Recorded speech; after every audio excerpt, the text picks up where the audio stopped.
En continuidad de la exposición del informe del señor jefe de Gabinete de Ministros, tiene la palabra el licenciado Santiago Cafiero para responder las preguntas formuladas por las señoras diputadas y diputados. Jefe de Gabinete, tiene la palabra. Muchas gracias, señor presidente. Bueno, para ir respondiendo las preguntas, las primeras estaban relacionadas a la cuestión de los créditos hipotecarios. Después también otro diputado planteó la misma consulta. Así que lo primero que tenemos para decir es que nosotros hemos tomado una decisión a partir de que iniciamos la gestión con respecto a los créditos UBA y a los hipotecarios UBA. Primero se congelaron las cuotas. Entre septiembre se tomaron congelar las cuotas que eran desde el 2019 hasta enero del 2020, se habían congelado las cuotas. Después lo que hicimos fue avanzar en lo que fue la Ley de Solidaridad Social y Reactivación Productiva, una ley que se votó en este Congreso. A partir de ahí también se estableció un esquema de convergencia de las cuotas por 12 meses. Las convergencias lo que buscaron siempre fue que a partir del descongelamiento de las cuotas esto no represente más de un 35% de los ingresos de la familia. Señores diputados, así escuchamos al jefe de gabinete. Adelante. Una tercera instancia, ya con la pandemia, entre abril del 2020 y enero del 2021 se estableció un nuevo congelamiento y esta vez con alcance en la totalidad de los créditos hipotecarios destinados a vivienda única. La refinanciación fue automática para todos los que tenían saldos impagos, se dieron facilidades de pagos y se volvió a establecer que tenían que suspenderse las ejecuciones y tenían que suspenderse los desalojos. Lo que nosotros llevamos adelante fue la tarea de ir acompasando las cuotas y que esto no quede en ningún momento a tiro de mercado. Justamente lo que hicimos es, a partir de resoluciones del Banco Central, es determinar que en ningún momento se puede pasar de un 35% del ingreso de las familias. Tenemos que tener en cuenta que la morosidad es muy baja en el crédito UBA, es 0,4%. Esto implica que está muy por encima de lo que es la morosidad de préstamos, lamentablemente, en nuestro país, que es del 3,8%. En este sentido, cualquier familia que esté por encima del 35% de sus ingresos destinado a la cuota de un crédito, tiene que ir al banco y le tienen que reprogramar y refinanciar el crédito. Con respecto al transporte, se hizo referencia a los subsidios al transporte. Se aumentaron, los subsidios al transporte en el interior pasaron de ser 5.960 millones de pesos al presupuesto 2021 arriba de 20.000 millones de pesos. Triplicamos el monto en los subsidios que van al transporte del interior. Con respecto a la consulta de cuál era el mecanismo de distribución de estos subsidios, lo cierto es que la pandemia lo que puso en tela de juicio fue la necesidad de que todas estas empresas lo que hicieran era recibir los recursos para poder pagar y afrontar los salarios de los trabajadores y trabajadoras. Así que lo que se hizo fue, a partir de un mecanismo de distribución según la cantidad de unidades que tenían, y no así como era habitualmente, que es a partir de la cantidad de pasajeros.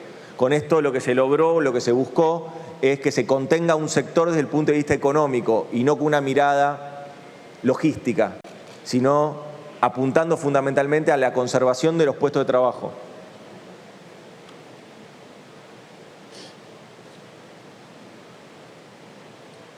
Le quiero contestar al diputado Soto, que hizo referencia a temas muy puntuales de rutas. La ruta 9 y la ruta 34 se están terminando los proyectos ejecutivos y se incorporan al presupuesto y se licitan. La Ruta 51 de San Antonio de los Cobres está reactivando los 3 contratos. La Ruta 86,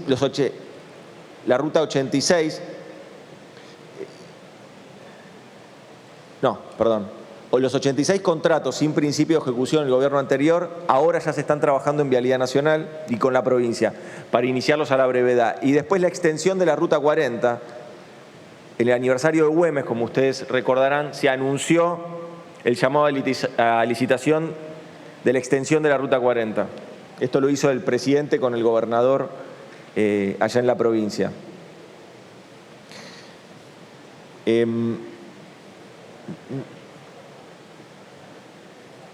Se consultó sobre las criptomonedas. Ahí es cierto, el Banco Central cuenta con políticas y viene desarrollando acciones para brindar seguridad a los usuarios de las criptomonedas.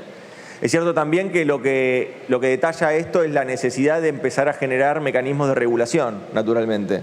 El Banco Central también publicó una alerta en conjunto con la CNB para informar al público en general sobre los riesgos de operar con criptomonedas. Esto va en línea con lo que decía usted, diputado, de que hace falta robustecer los mecanismos normativos. Se comunicó al mercado que realizará la inspección, que se realizará una inspección de un grupo de empresas fintech que financian proyectos de inversión vinculados a las criptomonedas.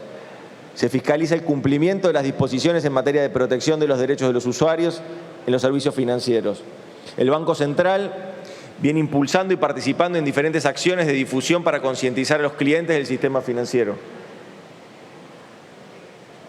El diputado Ramón también consultó desde su interbloque la necesidad de tener respuestas sobre las expropiaciones del AVE. Se iniciaron negociaciones con los titulares de los registros de los inmuebles donde están los barrios populares, que era la consulta que usted hacía. Se va a ir informando el detalle de cómo va avanzando esto, pero sí, es cierto que hay una política de regularización dominial con respecto a los barrios populares, que es parte de lo que tenemos que avanzar para que exista ese sentido de propiedad que es tan necesario para el desarrollo de las familias.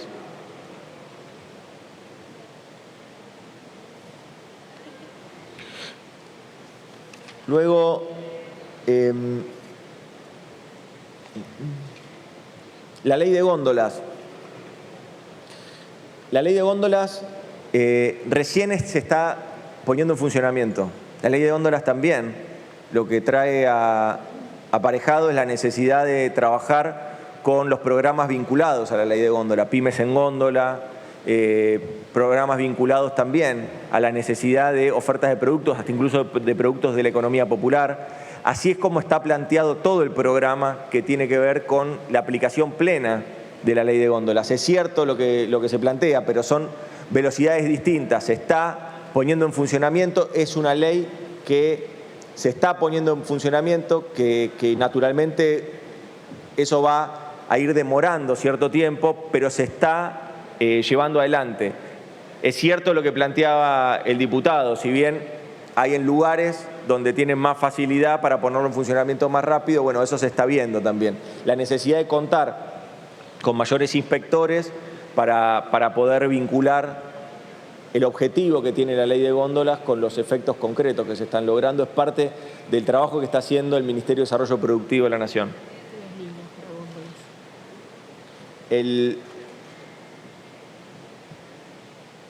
Pensemos también que parte del trabajo que se viene haciendo con la ley de góndolas es fomentar el desarrollo de proveedores.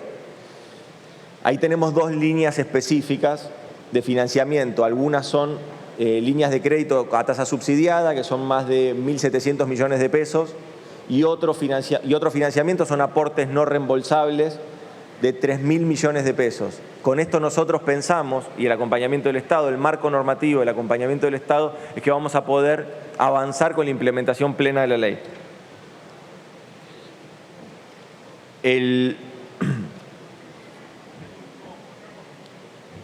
Se hizo referencia a la negociación de la deuda. Es cierto, en ningún momento nosotros pensábamos que la reestructuración de la deuda en un 99%, una reestructuración de deuda muy exitosa, que con eso se resolvían los problemas de la deuda en Argentina. No, todavía tenemos por delante la necesidad de avanzar con la reestructuración de la deuda con el Fondo Monetario Internacional, porque eso es lo que hoy también es, los vencimientos y el programa con el fondo es parte de las limitaciones que tenemos por delante para el desarrollo económico de la Argentina. Una parte importante se logró, sí, claro, pero todavía no alcanza, falta más, es cierto. El préstamo del fondo afecta también el cronograma de vencimientos tan acelerado que nos imponía y que le imponía al país. Tenemos que ir resolviendo todos estos problemas, que son muchos, pero tengamos presente esto, el impacto de los vencimientos del programa que tomó el gobierno anterior con el fondo es parte de los problemas esenciales que tenemos nosotros en este momento y que tiene la Argentina en su futuro. Reestructurar y poder avanzar en un programa que proteja los intereses de los argentinos, que ponga arriba de la mesa un proyecto de desarrollo con justicia social, es parte del desafío que tenemos como gobierno y como país.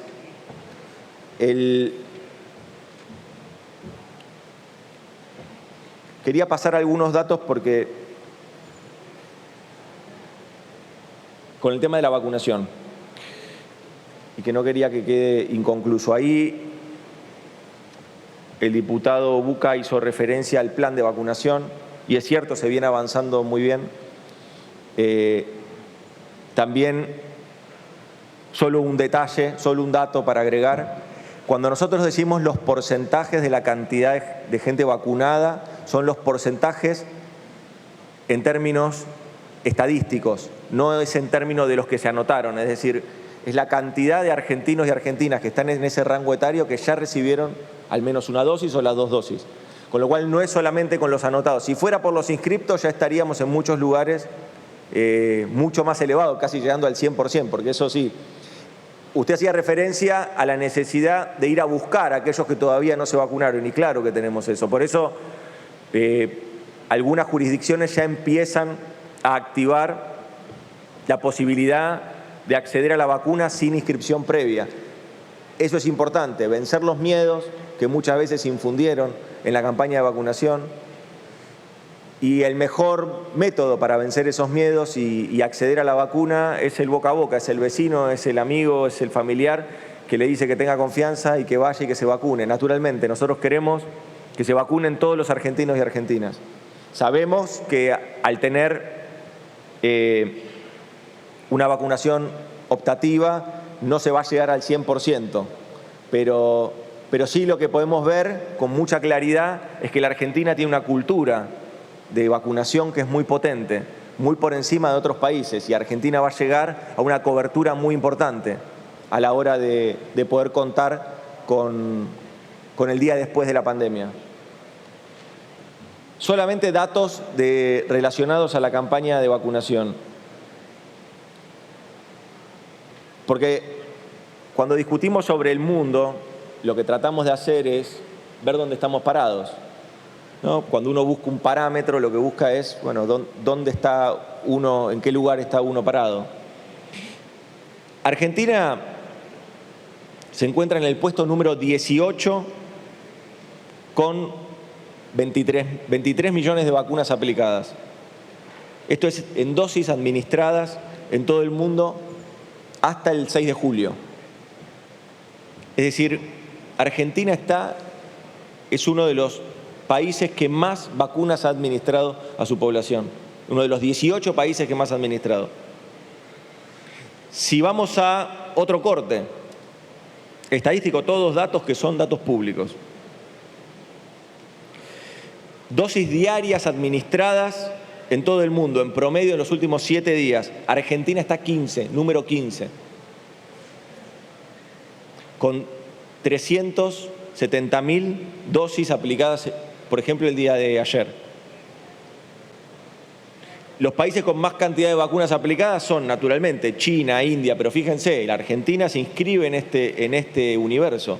China, India, Brasil, Japón, Estados Unidos, Turquía, Indonesia, Rusia, Alemania, Francia, España, Italia, Canadá, México, y ahí viene Argentina. Ubicado en el puesto número 15. de cantidad de dosis aplicadas en un día. Países con personas vacunadas con una dosis en todo el mundo. Argentina está en número 16. Número 16.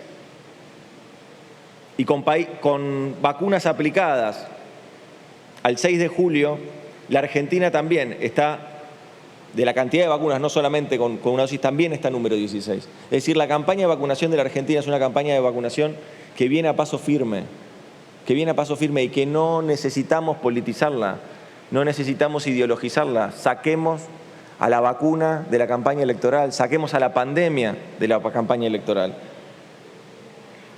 Si uno hace un corte incluso de países de países más habitados del mundo, donde Argentina es el país número 32, Argentina en ese ranking de población vacunada está número octavo, noveno. Es decir, se viene avanzando fuertemente con la campaña de vacunación. Saquémosla de la discusión. Saquémosla de la discusión política. No animemos eso que decía usted, diputado, que alguien se sienta vulnerado, que alguien se sienta temeroso a avanzar y a dar ese paso para inscribirse o para ya en esta altura del partido ya poder ir a un centro de vacunación y vacunarse. El 40% de la población con al menos una dosis. Estamos por encima del promedio de Latinoamérica, del promedio de la región, y estamos por encima del promedio mundial. Esos son los números reales de la Argentina.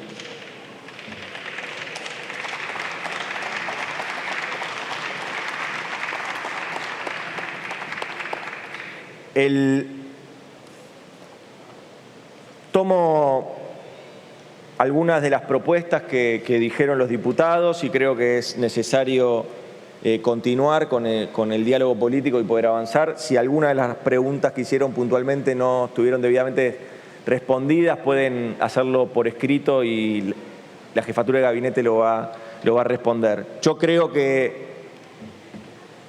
tenemos que volver a llamar a la reflexión a todos. Es un tiempo donde tenemos que tener mensajes precisos, tener mensajes claros hacia la ciudadanía, una ciudadanía que está angustiada. Me parece necesario que entre toda la dirigencia política encuentre los canales verdaderos, los canales institucionales, para poder llegar con políticas públicas que resuelvan los problemas de la Argentina. Hoy, dar vuelta a la página de la pandemia. Y después, seguramente, o en paralelo, seguramente ir trabajando para resolver los problemas estructurales que tiene nuestro país. Necesitamos avanzar en la reducción de la pobreza, pero a partir de la creación de empleo genuino. La creación de empleo genuino a partir de motorizar la inversión pública y privada. Motorizar la inversión pública y privada a partir de que haya un mercado. Trabajadores y trabajadoras que tengan sueldos dignos y que efectivamente le ganen a los precios. Ese es el desafío que tenemos por delante. Muchas gracias. Gracias, licenciado Cafiero.